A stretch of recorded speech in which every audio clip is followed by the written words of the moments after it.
De nuevo con ustedes en Vida y Salud con la Doc, hoy conversando con nuestra invitada, la doctora Carolina Machuca, pediatra y neurólogo pediatra, sobre las convulsiones en los niños.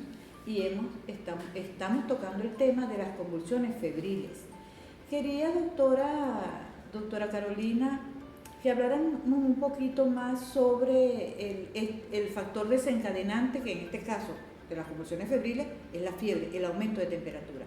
Muchas veces tenemos padres, y si son padres que tienen su primer bebé, que no tienen no están muy acostumbrados a que el bebé se les enferme o algo, que no saben distinguir cuando el niño tiene una alta temperatura, entonces dicen que tiene los piecitos fríos o tiene el cuerpito no sé cómo, a veces no tienen ni siquiera un termómetro en su casa.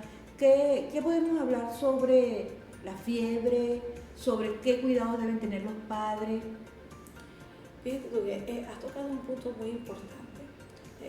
En mi experiencia como neurólogo, igual que mis compañeros de la misma rama, siempre se ha descrito que los padres refieren, doctora, pero yo lo toqué y no tenía fiebre.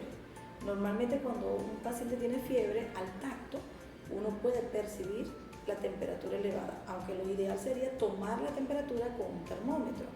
Pero en estos niños el comportamiento de la temperatura es diferente, porque como hay varias teorías que justifican esto, una de las teorías es la inmadurez del control de la temperatura a nivel del sistema nervioso central. Esa es una de las teorías que explica.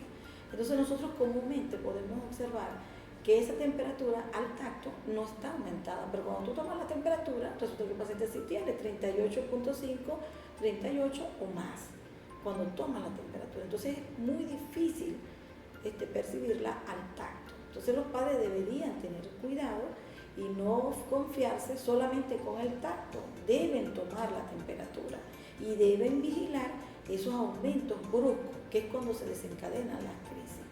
Otra cosa que ellos refieren es que, doctora, yo le doy acetaminofén o yo le doy cualquier antipirético convencional y no baja. Y eso es verdad, es verdad.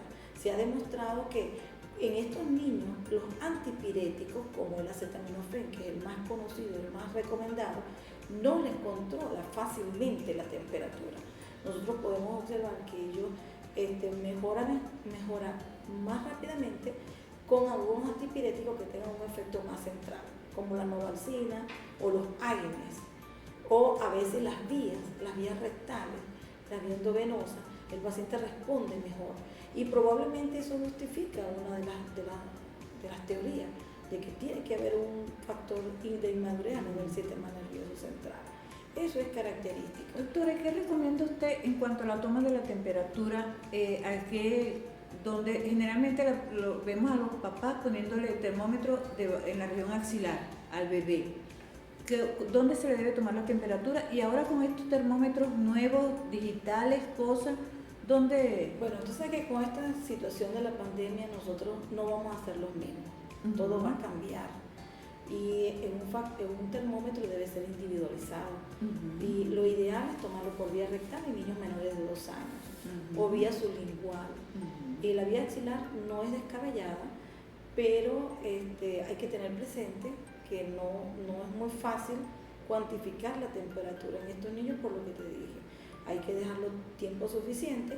De verdad que el termómetro de mercurio no tiene sustituto, pero si tienes el electrónico sí te sirve. Es importante si te sirve.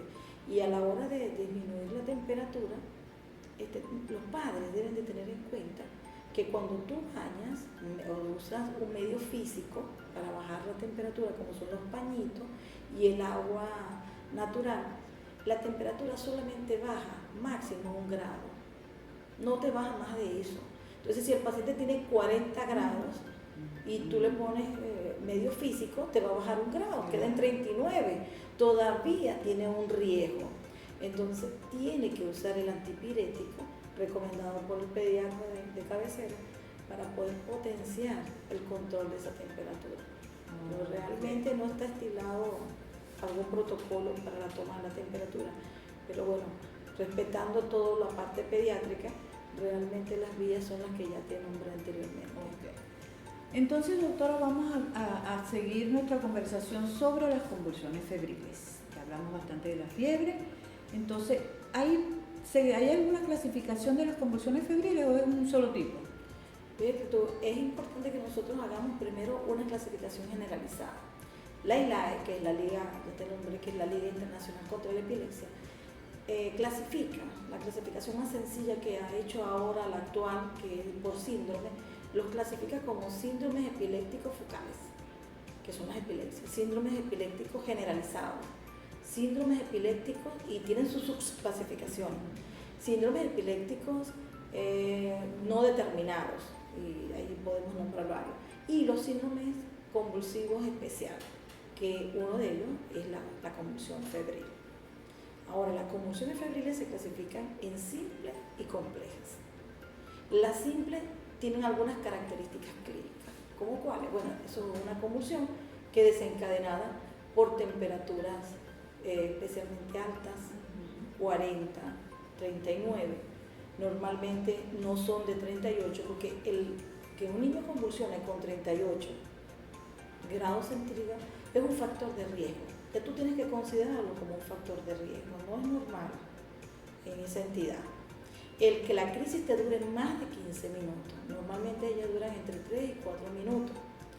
El que te haga un estado convulsivo, el que posterior a esa crisis te quede alguna complicación neurológica, una parálisis de toque, y que sea muy difícil el manejo o que esta crisis sea focalizada. Entonces, esas son las simples. Las complejas tienen todo lo contrario. Son crisis que se presentan en más de 15 minutos, suelen ser focalizadas, entran en estados convulsivos, son de difícil manejo y a veces están acompañados con algunos factores de riesgo, temperaturas bajas, familiares, personales. Okay.